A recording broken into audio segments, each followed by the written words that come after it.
On the latest episode of the PCT podcast, we're absolutely delighted to welcome our next guest, which is Jack Cassidy. Good morning, Jack. How are you, mate? Morning, Martin. Thanks for having me on, mate. Really appreciate it. No worries, buddy. Listen, I know you've got a hectic schedule, and I really appreciate you taking the time to speak to us today. Um, would you mind just telling us a little bit about yourself and your current role before we get into the depths of the conversation? Yeah, cool. So currently I'm actually in Denmark in a place called Aalborg, working for Aalborg in the Danish Superliga as a first team assistant coach. But my role has a specific focus on the individual development of the first team players. So I sort of have a lens on that whilst also supporting the manager with the team elements too. Sounds like an intriguing role, which we'll obviously get into in the crux of the conversation. But could you tell us a little bit about your day-to-day working and what sort of your schedule looks like at the minute? Because working with the individuals, that sounds like there's a lot to go at there. Yeah, a typical week for us would look like at the moment we play Sundays. It can sometimes be a Friday night, but if we took an average week as a Sunday game, we would play on a Sunday. We would come in and recover on the plus one, and we'd have a training group for those that didn't play. Then we would have match day plus two off, and then we would have a 4 day lead into the game, and then we would also have uh, at least one, if not two, double sessions that week. And that's when we would do what we call our positional trainings in the afternoon, where they would have more of a position or an individual focus. So we'd have at least one or two of those, depending on what the weeks look like and how the head of performance plans that in. But that typically that's what an average week looks like for us in the Superliga. I think there's a lot that my brain straight away has wanted to unravel in terms of your workload and how you manage that. I want to come back to that if that's okay, and go back to the start of your journey. Now, the idea behind these podcasts is speaking with people who've been on journeys, and I think everybody has a story to tell. Can you sort of go back and inform us of when you first started to get into coaching and when you sort of got that bug to be on the touchline and on the grass? It actually came from not knowing what I wanted to do. I was in sixth form. Um, I was studying like a BTEC in sport with a couple of A levels that I didn't do very well in. And then we had an FA level one over 2 weekends at our school. So it was just advertised in the school there that we could sign up to it. And obviously I love football. I was playing and grassroots football and so on at that time. And then I just thought, I'll do that. And then from there, I ended up actually meeting somebody on that course that ended up being my first boss, who worked for a pupil referral unit in Luton. And then it's just sort of escalated from there. So I'd say I got the bug quite early, really. I really enjoyed that course, and then it just sort of all kicked off from there. One of the things that have just stuck out straight away is that you met maybe a future boss on your level one. Mm. Obviously, with the new way that the FA education system is going, how important are these in situ and in person courses and CPD days to coaches? Yeah, I think it's important because it's an opportunity to connect with other people, share ideas, different expertise in the room, and then like I think a lot of roles that I've had have come from just through meeting people organically. Just through you meet somebody on this course or somebody connects you from to somebody else from that course. So then that networking part of it is important. I think in any industry, but probably even more so with football, because maybe less so. I always wonder how many jobs are advertised and filled by somebody that nobody knew in that organisation. I think that's probably a rarity. And again, that's how we ended up meeting. We met on the Advanced Youth Award back in sort of 2021-ish, I think. Yeah, yeah. Um, and again, it's been great for me, Jack, from meeting you there, seeing your journey since, which is obviously something we'll get into. But in terms of the way that coaches conduct themselves on courses as well, how important is it, maybe like you say, for future references that what are the key things that you would say to any coach listening when you're on these courses? I just think listen to other people's experiences. I think it's important just to be yourself as well.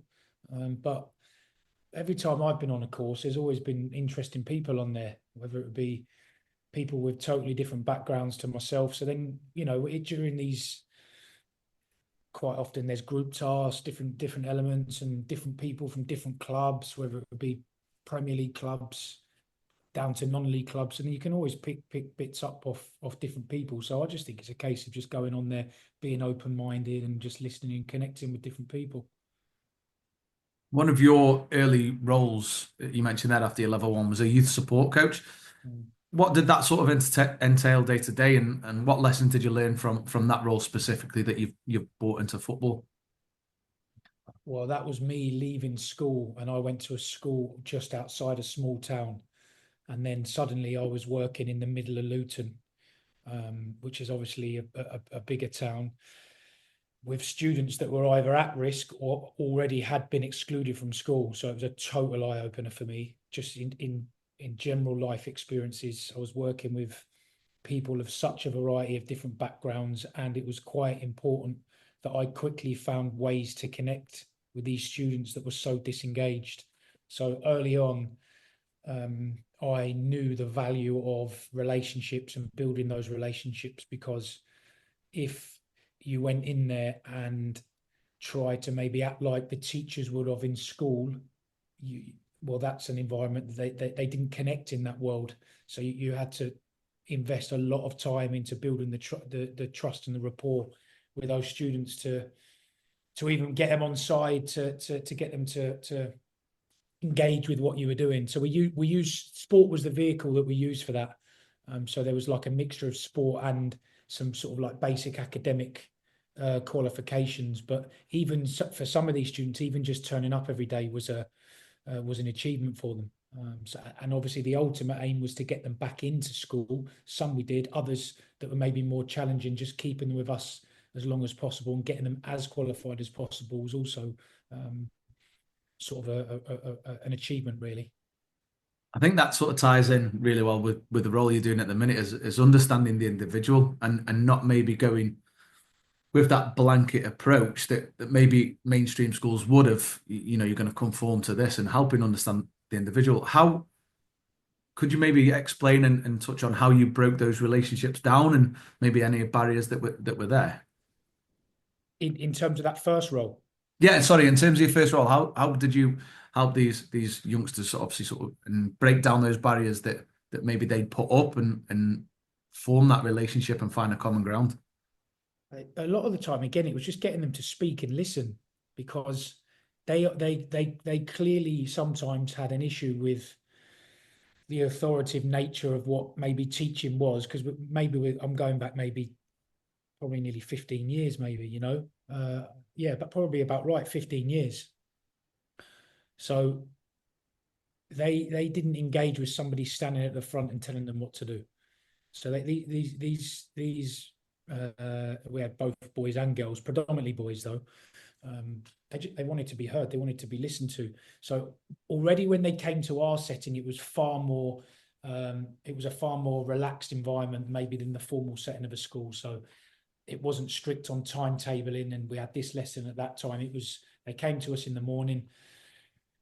Sometimes, depending on what the day looked like, we would take them to different sporting venues for different sporting activities. There'd be some sort of classroom work within that. So you'd have a lot of time where it'd be a minibus on the way to the different venues, whether it would be at the sporting venues, asking them, okay, what do you want to get out of today? So that it would just be asking a lot of questions and doing a lot of listening and just trying to find that any bit of common ground with them, to try and find that area of engagement. And quite often they'd be sent to us because they had an interest in sport. So then that was helpful. And predominantly football. So the moment you started to involve that, it did make it a lot easier than it would have been teaching maths, for example. I'm probably going to go from one end of the spectrum here to the other. Is how important would you say, or I'm not saying how less important, but the tactical, technical stuff. How important is being empathetic and understanding the individual and getting to know them as a person play a part in helping them as a footballer? I think it's vital. I think sometimes we can sometimes go too heavy on that stuff. Of course, it's vitally important. But the first thing I did when I joined here was just take some time I almost put together a bit of a 90-day plan, and in that time I had, right, can I try and sit down with every player across that period of time, get to know them, how do they like to receive feedback, what type of feedback, do they like to sit down and do clips one-to-one? I also did a questionnaire for the players.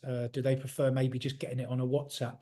Because there's no point me trying to do the same thing for everybody if that's not what everybody wants. So I just tried to extract that information, get to know the players. I think they need to know that I care about them and their development before they're willing to listen to me about, okay, well, I've got these clips. You're not receiving it on the back foot here or this and that. I think they want to know that I actually genuinely care about them first. So I put a lot of time into that at the start, and I'd like to think that I've got some good, strong relationships with the players. Something I want to delve into later, and I don't want to go too heavy too soon. But you've done the youth support work, done the level one, a role with Histon, came about as the PDP coach. When was that in terms of your coaching timeline? Had you done level two? Were you looking at progressing through your qualifications, or was it an opportunity that had come around? I would have done my level two because I think I remember doing my UEFA B with Histon. So Histon at the time were in the National League, and they had a really good college scheme run by someone called Brian Page, and it was before there were as many. So they had some really good quality players there. One year they got to the FA Youth Cup fourth round. They had a really good run in it. And it was something that Brian had built over time, and then it got bigger, and they needed somebody else to come in. And I sort of doubled up as a college tutor and as a coach. And they were brilliant times, really, because it just gave me every day I was coaching on the grass. I had access to players, I had access to the pitch. I had no real restrictions because it could be quite difficult if you're only coaching once a week in the evenings on a quarter of a pitch. We had grass pitches, it was in the day, and I was coaching and teaching, and I was probably around maybe early 20s at this point. So I was just getting exposed to hours and hours and hours and hours of making mistakes, trying things, and of just coaching on the grass every day. And I think that exposure, I think, really helped me just start to refine myself as a coach and just trial and error, really. One thing that sort of rings with me there was you mentioned the trial and error. How important is that as an up and coming or a young coach or somebody who's starting out into a game to actually get on the grass? We spoke about the importance of courses and obviously the stuff that teaches you, but getting on the grass, having an idea and actually trying it. I don't want to sound too cliche, but how vital is it to go out and make those mistakes and try things and review and reflect from it? Yeah, I don't think you can go on to maximize your potential as a coach if you're not maximizing the time that you can spend on the grass. So I just think you've got to expose yourself to, whether it be any type of setting, any type of level, as often as possible being on the grass. I think that's one thing that my journey. There's lots of things that in my journey that I haven't had, but one thing I have had is exposure to loads and loads of coaching across different levels, across different environments, and I just was able to. I mean, of course I cringe at some of the stuff I did back then, but you do the best with what you know at the time. So I just had so much exposure to regular coaching, and I think that's been really important for me to be where I am now. I think without that, maybe I wouldn't be coaching where I am now. I think that's played a massive part for me. From the education program at Histon, you've then gone and had the chance to be a first assistant first team coach at St. Ives. How did you find the difference or the transition from, a PDP lead to an assistant? Well, so basically, what I did was I was doing Histon's college program, and then basically just moved to St Ives's college program, and then in the evenings would be working with the first team. So again, I had so many. I was coaching every day on that college program, and then in the evening would work with the first team, which at the time were playing at the fourth tier of non-league football. And that was something totally different because at that time I think I was 24. So I was 24, and in the evening I'm putting on sessions for guys that are older than me. They've been at work all day, and if they're not happy, they'll let you know. So then suddenly it's a different type of environment, different type of exposure. and you're trying to put on practices that help prepare the team for the games at the weekend, because we only had, if we played on a Tuesday night, we'd only have one Thursday night session. And if we didn't play Tuesday, you'd have two sessions and a game on the Saturday. So it really helped me just, okay, you've got to be really clear. They don't want to be standing still for too long, but you're gonna have to deliver with real clarity to get the team ready for the weekend. But also you're gonna have to put on practices where the players finish work and they're looking forward to attending training. So that just exposed me again to a different type of experience. So that was good for me, really good for me. You mentioned there 24 coaching in a non-league first team environment and with players who are older and probably got a little bit more experience, some would say.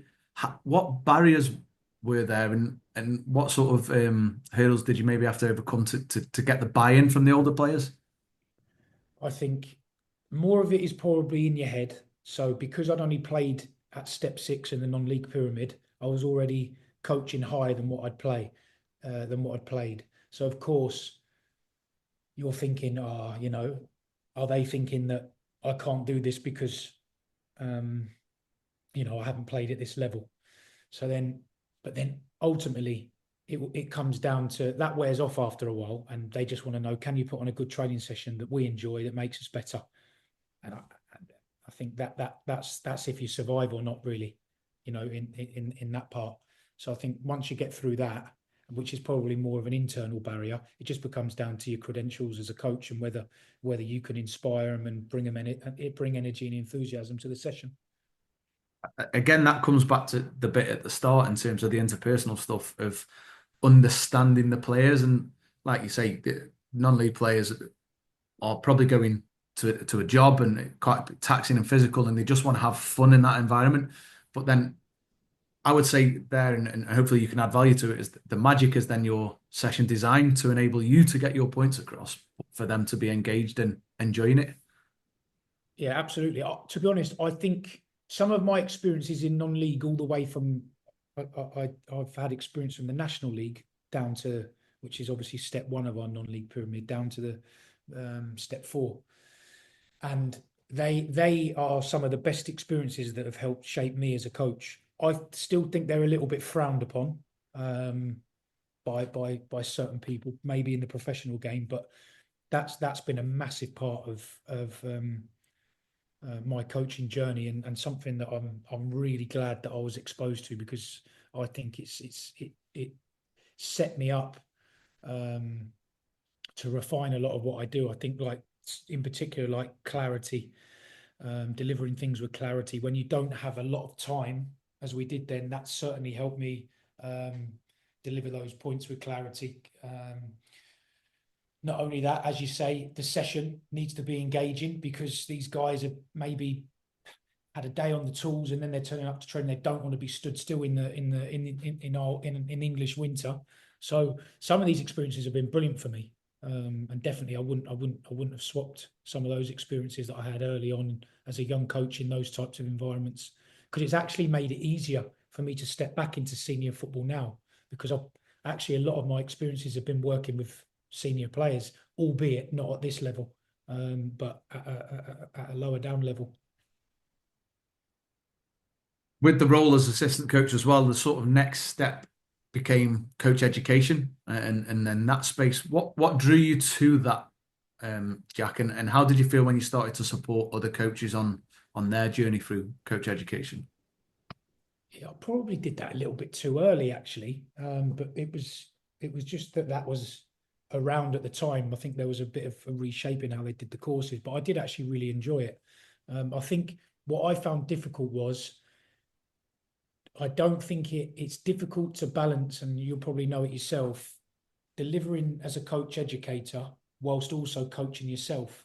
So you want to try and stay really current, but you also want to deliver the best coach education. So I did really enjoy delivering the courses, but then it just come to a head where it was which direction, because of the commitment, and obviously, of course, I was still so young and had a lot to learn myself. So there was others better placed to continue that, while I sort of just put my head down and went back into just focusing on my own sort of coaching journey. That's quite a high level of self-awareness there, Jack, to go that even though you were enjoying it and then, adding value, you felt that there was more for you to learn and experience. How important was that decision then to sort of step away from coach education and develop your coaching ability? Yeah, because I'd still had so many sort of like personal ambitions of my own in terms of where I wanted to go, what I wanted to do. So I just that was paramount for me to focus on that. Really, like I said, I did enjoy delivering on those courses. I really did. It was actually quite inspiring and seeing different coaches of different levels put the time in when it wasn't their full-time job and these things. And it actually it did help me as well as a coach because it enabled me to reflect all the time. It just got to a point where I just wasn't able to do both. Which you've set me up quite nicely, and that wasn't planned in any which way, shape, or form. But the coach education role, along with other roles such as the tutoring and the sports coaching, many coaches listening to this will understand now for a career in the game, you can't probably just have one role. You're going to have to juggle maybe a job outside of football. How did you manage your workload with so many roles and responsibilities, and how did you find that clear sort of path for each role? The I was lucky in a way because when I was tutoring and coaching on a college scheme, although technically it was two 0.5 jobs, it was at the same place. So you teach in the morning, you coach in the afternoon, or the other way around. So that was actually quite easy, and you'd be at that one location, whether that be Histon, whether that was at St Ives, and later on I also had another one that I set up near to where I lived. So that was actually quite straightforward. And then in the evening, I was doing grassroots before I went into non-league. So I think at the start I started grassroots. Then I was doing Histon's youth teams in the evenings. Then I went to their program full time. Then I was with Histon's first team. So I always tended to be at the same non-league club in the daytime and the evening. So I was quite lucky, although the hours would be really long. I wasn't darting off to too many venues, but you do a lot of hours, you do a lot of traveling, but it's just part of. I just saw it as part of the long term journey, and for me, it's all added value to where I am now, in my opinion. Again, that it's really vital. Certainly through the coach education system now, and obviously the business that I run is that I'm seeing a lot of younger coaches now almost wanting, and probably as we did, everything now and here without that vital experience of the unpaid hours, the traveling, the multiple roles. What would you say has been the biggest bit of learning from the long-term goal of coaching and having these different roles? That you can't rush it. I just don't think you can shortcut the process of becoming a good coach. I, and and how do you even define good coach? You're constantly refining the craft of coaching. It's also knowing that you're never going to fully complete it as such. And I just think it's an ongoing journey of learning, reflecting, improving. And I just think the more hours you can put to it, the more adaptable and effective you can become. So I think it's just really important to embrace the process. Something which I've also had to get better at over time because sometimes we want to rush to get to whatever we deem the end goal. But I think stay patient and commit to the long term growth of you as a coach. Thousand things are going around my head at the minute with that, and I think that journey is vital for the any listener in terms of no matter where you want to be, you have to embrace maybe the difficulties, the highs and lows. And it is a question I've got sort of for you later on. But you've then ended up going around the college sort of programs, around first team environments. The opportunity then came as Luton Town, was the youth development phase lead. What did that role entail, and how did you find the move into academy football? Yeah, so I wasn't I worked as a part-time coach. Okay. Yeah, so I started with the under 13s and roughly for around 2 seasons I think I was there, give or take. And I started with the under 13. So suddenly I went from having loads of exposure with sort of like older players and senior players, and then I came out of non-league football, was still working as a on a college scheme in the daytime, but at night time I was going into Luton, and I ended up doing loads with Luton. They gave me so many opportunities. I was doing so many hours, so I was assisting the under 16s whilst leading the under 13s, and then eventually it was the 14s. So I basically was coaching every age group in the youth development phase. So it was just totally different. It was far more individual focused rather than just team focused, which non-league was at that time. Suddenly, I was working with much younger players. It was total change of environment, and I really liked it. I was around really good coaches, really good players, and it just allowed me to experience something different to what I'd experienced before, and I really enjoyed it. That was a key part for me. That was. Again, we look at the YDP phase 12 to 17, 12 to 16, and can probably blanket players within that age bracket. But what sort of differences did you see, one evening coaching the under 16s and then the next evening coaching under 13s, and the differences in terms of not just ability, physical, tactical, and social?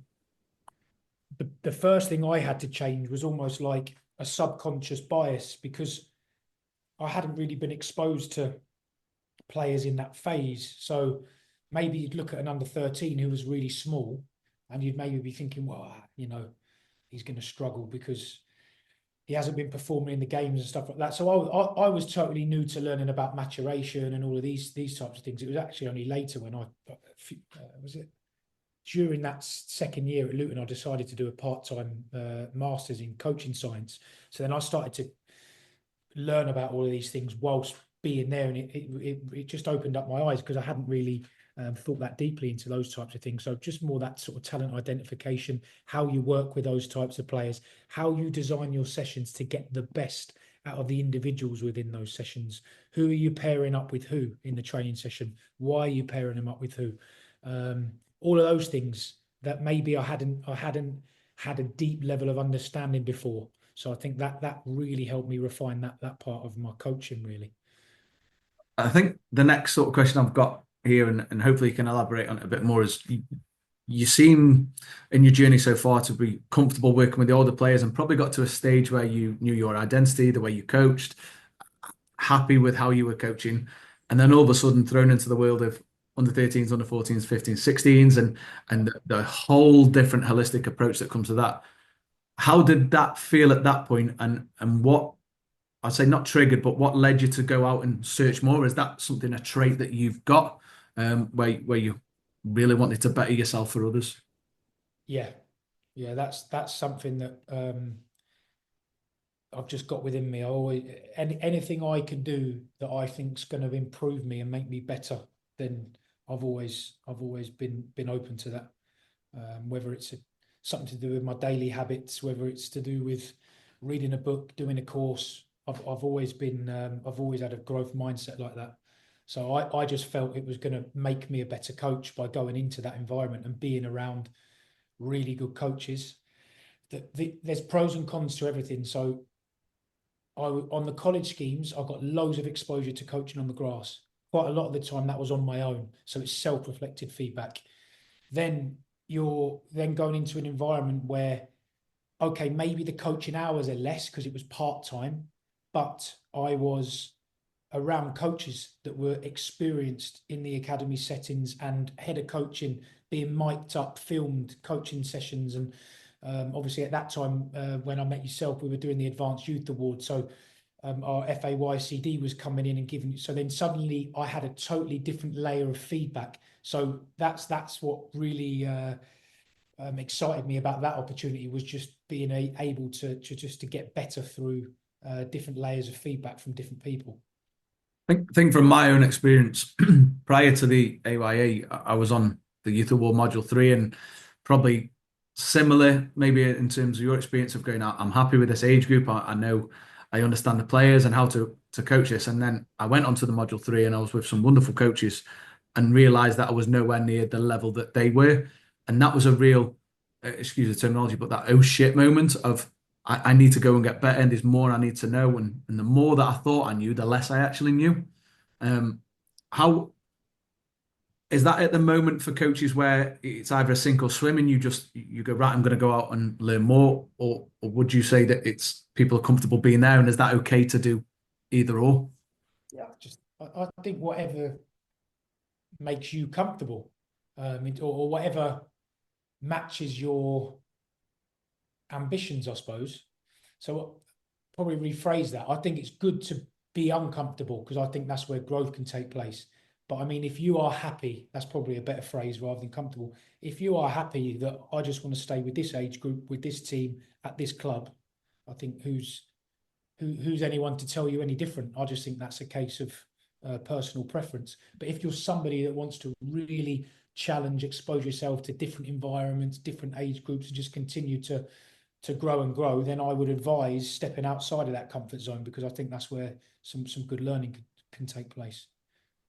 You mentioned there about the environments and after your time at Luton, a move abroad to Sweden came up. How did that come about, first and foremost? And talk us through the feelings and decisions that were made to up sticks and go to a different country. Totally random. It was through somebody else via LinkedIn and these types of things. It was a Swedish fourth tier club. So um, the naivety was I thought it was going to be exactly what I got told on the initial Zoom calls I had. It was just after COVID. During that time, my wife and I had spoke about potentially one day wanting to just do things a little bit differently and maybe try things abroad. Although this opportunity was me going alone initially, because at that time you could only travel with like a work contract. And it was nowhere near enough money. It was more, it was like a hybrid between full time and so we did actually train every day, but at night time. So some of the players were just there for football, some of them had other jobs, the local players. And I just wanted to do something outside of my comfort zone. So it was more Swedish fourth tier, but more like our non-league as we'd know it, maybe our step three of non-league. And it just turned out to be not what it promised. I did actually have a good 6 months there. The league got delayed, so the majority, four or five of those months was just a pre-season because the league kept getting delayed because of the COVID regulations. But I don't regret it at all because that actually opened up my eyes to realizing that there was a world of football outside of the UK, and that I was willing to exploit that and seek those opportunities. One thing that I touch on and sits quite true to me is that you mentioned that you and your wife had mentioned about experiencing something different. How hard was that for you to leave your wife behind and go and chase this on your own? And was the any moments where you thought, is this what I want? What was your support network when you were out there? Were you able to sort of speak daily or talk to us through that? Uh, that was actually difficult because we'd always predominantly been together. We've now spent loads of time apart because um, now that from there, I've obviously had different jobs abroad and I've always gone first and she's followed me. Now my wife lives with me in Denmark, but she's got a consultancy which involves traveling. So now we're really used to it. But the first time she dropped me off at Heathrow Airport was horrible. When that first time that I went to Sweden. Then you just get used to it. Of course, like FaceTime and video calls and stuff, you just get used to it. She wasn't able to visit me in that 6 months because of the COVID regulations, and then it was there that I got offered the chance to go to the UAE. So I was back for 3 weeks, and then we were apart for another few months before she then joined me in the Middle East. So yeah, that the first time was difficult, and then after that, now it's just become part of our life that we spend different periods of. But she's spent 10 days in the UK, back for some work. So it works for us now. It works for us now. Again, thank you for being so candid with that, as it's quite a um, personal feeling there. And you mentioned that you've gone to the UAE. Were the differences between your role in Sweden and the job that you got in the UAE? So I went back to academy football. So in Sweden was like a first team head coach role in there. fourth tier. But again, it wasn't what we know as professional football. It was more semi-professional football. It was a bit like taking a non-league manager's job in England, but in Sweden. That's the truth of it. But still great experiences. And then I went to Al Jazeera as a PDP coach. So initially I went there working with their age groups for 17s and 19s, and I was with the 17s. So yeah, that was different, interesting. Again, different exposure to many different things. Brilliant life experience, because that role enabled my wife to move with me, and that was the time where she set up her own different things business wise. So it was just great. Great experiences and exposure to us to do something totally different to what our life was in the UK prior to me going to Sweden. So we were on the path that we wanted to be on, and just try and get different experiences out of life, really, both work-wise and personally.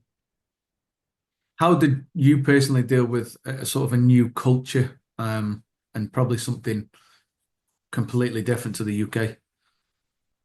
Uh, Believe it or not, there's not as many cultural challenges in everyday life as you would think, because there's such a big expat community. So quite a lot of the myths that are said about the UAE are not quite true, i.e., can can you wear swimwear on a beach and things like this? It's just a nonsense. You can it's a you can live a really good um, life in the UAE where you don't actually have to adapt as much as you think culturally, and they're very welcoming to expats. I mean, if I'm not mistaken, it's around a 7 million population, and 6 million of those are expats. So it's built for that. Football wise, there was many different political challenges. To be honest, like there is anywhere, but maybe at the time when you're in it, they feel a bit more enhanced. And of course, you're not speaking the language as well. So these types of things, it just helped me learn different lessons, like control the controllables. What am I in control of?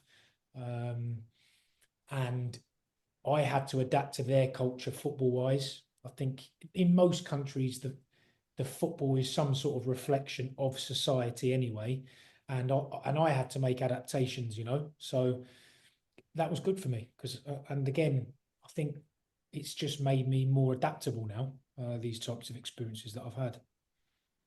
You then made the move back to the UK and back in at Cambridge. What brought you back to the UK? Was it family? Was it just a wonderful opportunity that came up, or again experiencing something different?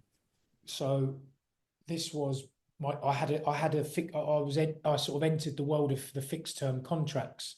So I had a 2-year contract at Al Jazeera, and it ran out, and I wanted to explore something different. So that we didn't renew that, and then an opportunity came to. I saw the role advertised at Cambridge as the senior professional development phase coach, and I thought that was an excellent role for me, um, in terms of the club, the people that were involved in the club. I'd only ever heard good things. The type of role, because it involved looking after the professional development phase players. So I'd had a bit of experience both at senior football, where we were trying to get them loans with, and actually in that area, because I only lived 45 minutes from Cambridge, and in the academy side at Luton. So I felt I had some good experiences that I could bring to that. Again, that was another chart, because my wife was enjoying the work that she was doing in the Middle East, so she actually stayed, and then she commuted back to see me in England. So we were just going to see how it went for that first season, which was actually, it turned up to be a good decision, because then obviously we both went to Denmark. But that year at Cambridge was fantastic for me, really. I think it was just learning to bridge the gap with the younger players to the first team. I really had a heavy focus on sort of the individual development of those players in that phase. I worked for 3 different managers, 4 if you include Barry Core, who had 2 caretaker spells, and I stepped up to assist him and Kev when they stepped up as interim. So I just had, in that year, I got exposed to so much, and it was really good people. Dom Knighton and Liam Bloy, who are the academy manager and head of coaching. With the resources that they've got and what they try and do there and the environment they create, it was actually really difficult for me to make those phone calls about leaving, because of course you can't ever, timing is not something you can always control. So I felt I had to take the opportunity that was presented to me at Old Borg, but it was actually really with a heavy heart, because I can honestly say I would not have left Cambridge for another academy, because I just had so many exposure to so many different things, and I felt like I was having an impact every day. And yeah, I can't speak highly enough of Cambridge as a football club. One thing that's sort of jumped out there is within one season, four managers, lots of different hats potentially. How important is it to be adaptable and flexible as a coach? Yeah, wow. I had to be adaptable across all three of those managers wanted different things. Wow. All three of those managers wanted different things. They wanted it to look differently from what the young players were doing. And yeah, I had that. That is exactly what it taught me. And change always makes you feel uncertain. So every time you change manager, there's that period of uncertainty for that 2-3 week period. What's it going to be like? And you just have to fix it quickly and be adaptable. And you also have to give your opinion, because you're the voice of those young players. But then you also have to understand what the manager wants and what he wants it to look like for those young players, and just put that in the mixing pot to come up with what's best. It sort of brings me full circle now, and obviously as your role in Denmark as an assistant coach, is there a role that you prefer, Jack? Obviously throughout your career you've had quite a few roles as an assistant. Is that something you've sort of not settled with, but you gravitate towards, or is it just a case of gaining experience over a certain role? I I do think being an assistant is one of the best jobs. I actually had the experience of taking away Sweden, because the level and the attendances of those games wasn't high. But the first two games of the season here, our manager was suspended, and I had to take the team. And it does feel different when you're the person at the front, um, and sort of all the eyes are on you. So it's given me a taste of that. That is definitely an ambition of mine. One day I would like to make that step as a head coach. But in the meantime, it's not something I'm looking to rush. I really, really enjoy my role here. I get loads of exposure to the different areas of the club, and the manager gives me loads of autonomy. The head coach here, Menno van Dam, gives me loads of autonomy, creates a really good environment. So it's not something I want to rush, but I do have that in mind as something I want to do in the future for sure. But yeah, being assistant is also great, because it's certainly not the same pressure, believe me. It's similar to a conversation I had with Luke Garrard, who's Yeah, at Wood, and he was saying, the role as an assistant is brilliant because you get to be a truth teller, you get the link with the players, and you can also sort of have your opinion in terms of the head coach or the manager, but none of the no, I'm not going to say none of the responsibility, but none of the flack that sort of comes with the pressure of that. exactly. Yeah, In your opinion, then, Jack, what would you say are the qualities a good assistant coach requires? I think you've got to be honest. So I think it's important that when you're in that office, and it's that safe space, if the manager's created that, and our head coach has done that, that you give your honest opinion around what you think. Then whatever is decided in that room, that when you leave that room, you're leaving on that united front. So you're challenging, you're giving an opinion, but you leave the room on a united front of whatever it is, of that message that you're selling to the players. I think that's really important. I think you've got to be really adaptable. So you've got to plug the gaps that maybe the head coach has got. How can I see where maybe that head coach needs support, and how can I plug those gaps? And then I think you just need that emotional intelligence and self-awareness. I have a different relationship with the players that maybe the manager does. They will sometimes tell me things that I am not going to take back to the head coach. Sometimes they're going to tell me things which actually that might really help us, and I might just drop that into, might be worth having a conversation with this player, and then you can work together like that. And I think that's the important bits. And then I can, then it works the other way. Maybe I can have a word with a player to reassure him about something after a convo with the head coach. You just have to be really clever like that about how you approach things, and just sort of that awareness. I think really helps, and just support them in every way possible. I think when going in as an assistant, maybe to somebody that you've not worked with before or not known that well, what are the initial conversations you may have, and how do you find a balance to being that assistant without being too opinionated or too sat back? And does that make sense? So, like, how do you find the balance, and how do you get to work out your head coach manager quickly? Yeah, and again, that's where that emotional intelligence and self-awareness comes in. For example, he doesn't need my opinion 10 minutes after a game if I thought he should make a different substitution. Like at that moment, that would be something for the next day. So you also have to be, well, I'm saying about challenging and giving an opinion, but also think about the pressure and the stress he's under and when the right time to do things is. Um, and you can sense that. You can get a sense, maybe he's just been in a meeting with the board, with the sporting director, then with the owner, then he's come at, does he need me to add to that straight away afterwards? Maybe that's a time where I'm maybe taking something off his plate.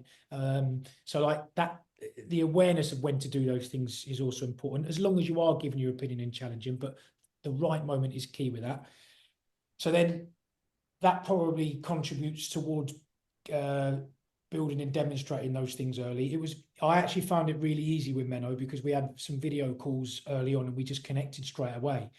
So that I found that quite easy. And then over time, I just think you build that trust and rapport over time through spending time together, a little bit at work, a lot at work, and then sometimes with maybe whether it be a bite to eat with myself and the other staff, and you just get to know each other, forge those relationships. And then I just think it comes with time. You're building and demonstrating those things I mentioned before around sort of that integrity, adaptability, awareness, and emotional intelligence. Over a period of time, you build that trust up with that head coach. And again, it's always an ongoing process, and the more you understand the person, you understand the manager, it's quite similar, isn't it? And I don't want to take anything away from any coaches or any players here. Is that once you understand the person, the rest falls into place, and being a good person to support them. Yeah, totally. Yeah, I totally agree with that. That's the most important thing. Just be who you are, be comfortable with who you are, and just be a good person and a good support network to that head coach. It's been a really varied journey, and full of different roles, which has obviously helped get you to this point, Jack. Has there ever been a setback within your coaching journey where you've thought, how am I going to deal with this? Yeah, I mean, going back really early at Histon when I was doing the UEFA B license, and it was prior to the change in coach education, so it was just a pass or fail based on one session, and I failed that 2 or 3 times.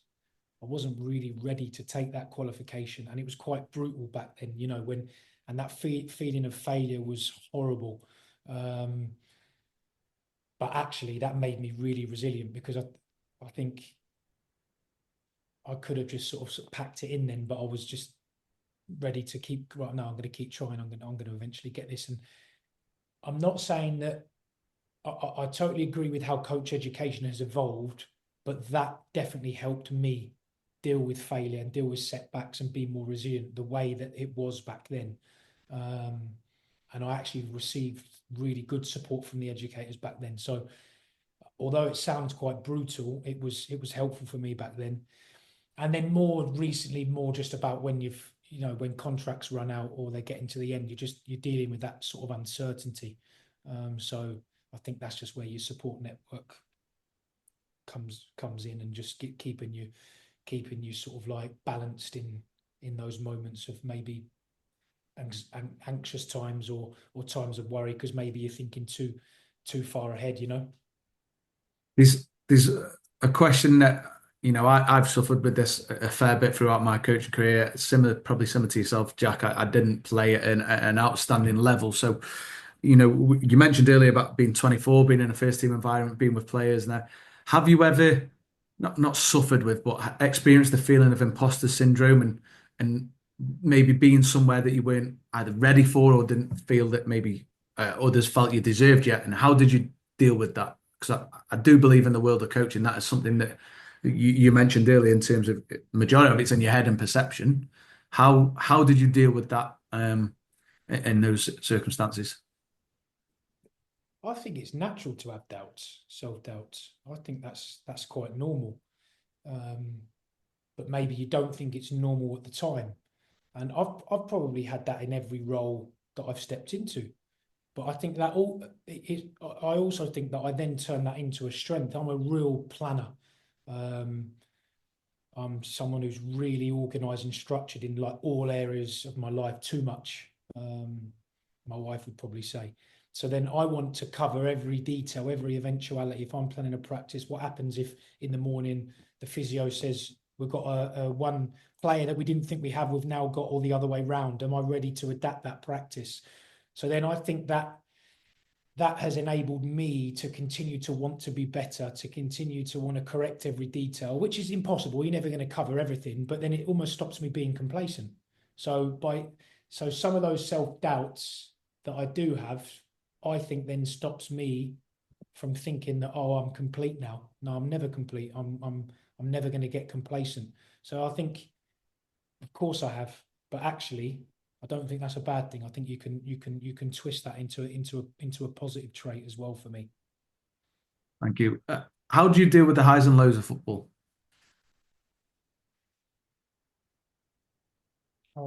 That's a good question because results at first team level can massively change everything.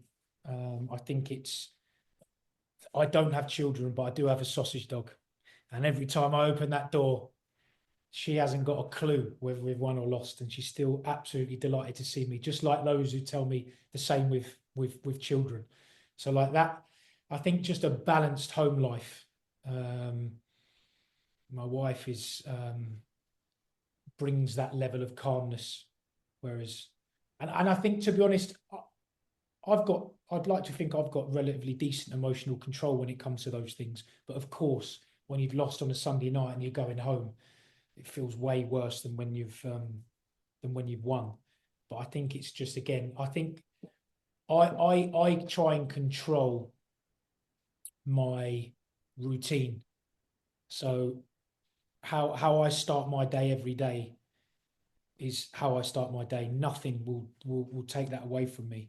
Um, so whether we've won, lost, the next day I'm still up at the same time. I'm still so routine is a really key part of my life. Um, so I use that to almost recenter me, and no matter what ever happens, whether it's a good session, a bad session, a win, a loss, I always start my day the same. And for me, that just sort of recenters me every morning, really. So that plays a part. That and a settled home life. That's a key part for me. And that's really interesting that you mentioned there, and it leads me to the next bit in terms of your support network. Mm.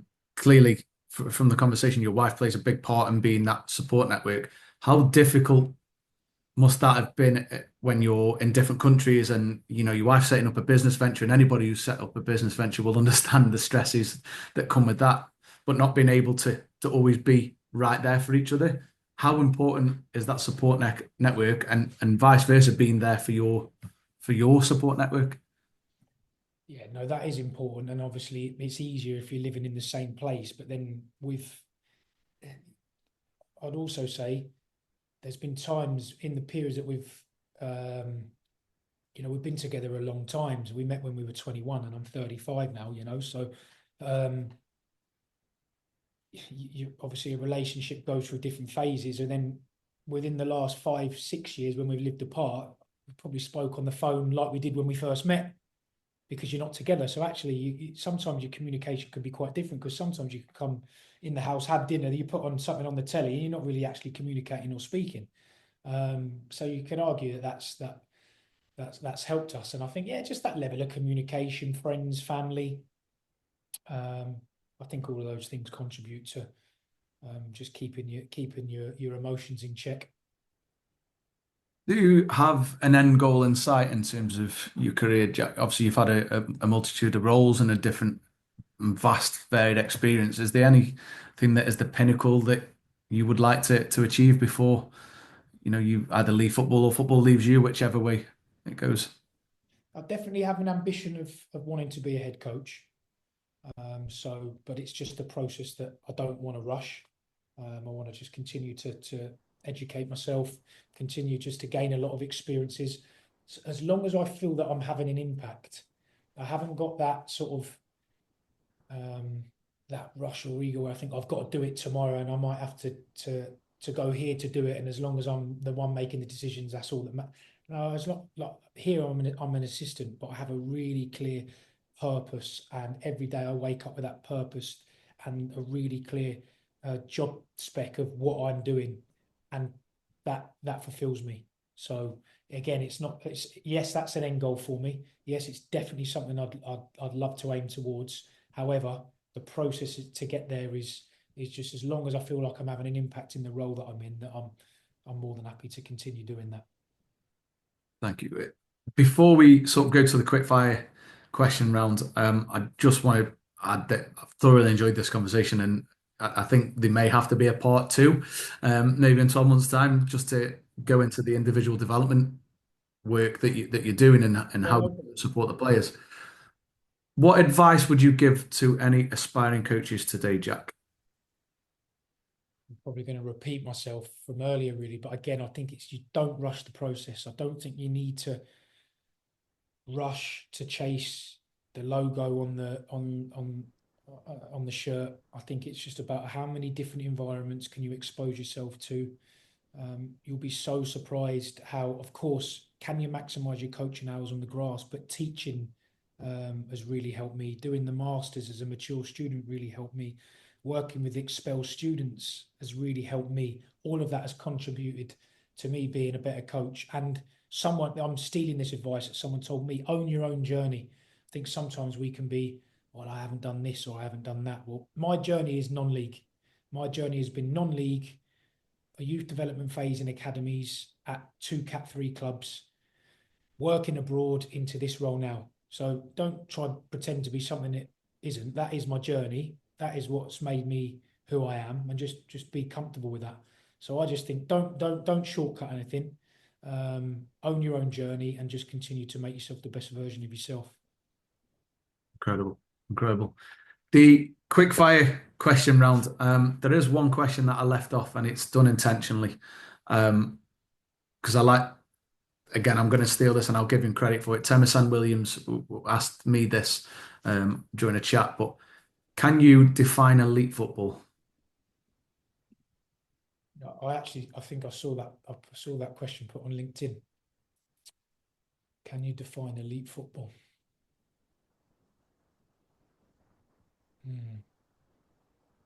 It's a good question. It's not very quick fire now, is it? Because now No. you put me on the spot. Uh, it it is an interesting question because, and I've said this, I actually used to say it when we were at some of the non-league clubs. If I just remember, say, if I pick one of our non-league clubs when I was at St Ives, 80% of that squad had been at least a scholar at a professional club. So then if you then reverse that and then you're working with that age group in a club, let's say you're an under 18s coach at maybe a Cat 3 academy, in 2-3 years' times, most of those players are not going to be playing in what we define as the elite game. And I think, so part of that answer is the elite game is full-time professional football. Then you could argue that then, are they elite under 10s, 11s, 12s? That's to be said. I always think after 100 games, after 100 senior professional games, your level will find you. And then that defines what level you played at. And I even used to say at players at Cambridge that had 2-3 first team appearances, after you've played 100 games, then you see what your level is. So you haven't achieved anything yet. So I think part of that answer is, do we sometimes over professionalize things too early? So then are we avoiding those elements of play in those things? That's people have got way more experience than me at that for me to comment on that around the foundation phase. There's some amazing coaches that work with those age groups. But I would still say elite football is professional football. That is their jobs. So I wouldn't say I've really answered that, but I've given you some thoughts on it anyway. No, thank you. And listen, when Temi asked me that question, it threw me, and everybody I've asked in that um, same moment has been the same. It's very hard to define, but Yeah. there is indicators and sort of opinions on that. So thank you for sharing that, Jack. What's been your best moment in football to date? Um, we had a promotion with St Ives via the playoffs in, I think, about 2016. That was a good day and evening after that one. So I remember that. That was good. Best friend in football. In football, Paul Benson. Toughest opponent as a coach. To be honest, that was probably recently one of those two games that I mentioned too. We played Aarhus and Juve Rosler was their coach. His team's extremely hard to play against. Yeah, we didn't lay a glove on them that day, unfortunately. Best coach you've worked with. Oh wow, that's too difficult. I'm going to name someone for a different reason because actually he didn't really coach. So I'm sort of sitting on the fence as well because there is a lot of good coaches. But Ricky Maheineke, who was the manager at St Ives at the time I was there, he's still there. He's done about 11, 12 seasons. Um, he let me do all the coaching. He put so much trust into me, and he gave me that opportunity as the young coach in that senior environment. And he was one of the best at man managing the players.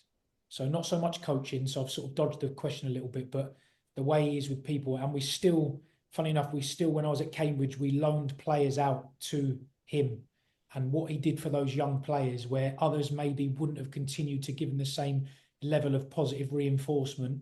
Um, it was phenomenal, and he was a brilliant person to work with, and remains a good friend.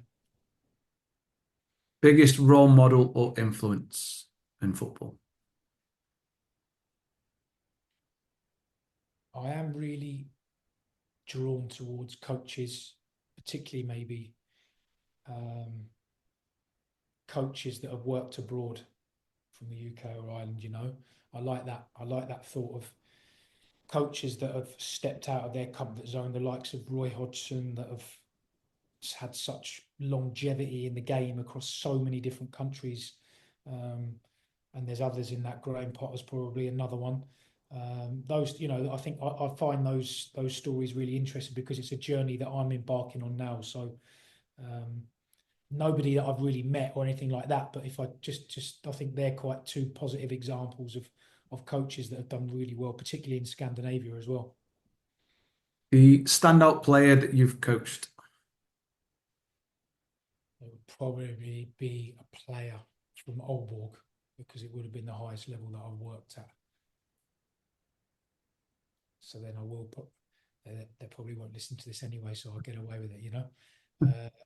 Melker Widdell, we just sold him to Swansea. He's back on loan with us, but he goes there in the summer.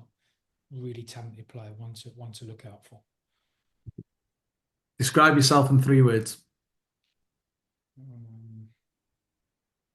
I'd say resilient, disciplined, and intense.